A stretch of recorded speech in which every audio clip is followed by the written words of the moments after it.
Well, welcome back. I know you knew that we were going to be doing this at some point because we don't sign up for stuff that we don't do, right? We wouldn't do that. No, absolutely not. So I told you guys last time we were here sitting down that there was a number in mind to jump in the pool. Let's just talk about the experience of the people. I think the people need to hear about the process. Like, how did this go? Like, what happened? So the first thing was make the inside look absolutely gorgeous, and we did that. Staged it to look like a model home. We listed it at $599. It's not just about selling for the most profit, but also can you get to the end? Absolutely. And would you agree, Michael, that when you hire our team, we're going to hit home runs for you each and every time? Now, Michael, I'm not too sure what's left for us to do today. Well, we did make a commitment. We're jumping in this pool.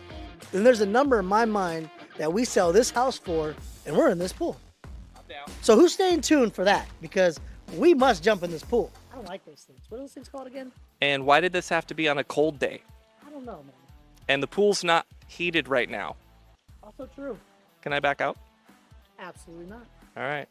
I guess there's only one left thing to do, and that's make good on the promise. Let's do it. Let's go. All right, let's do this.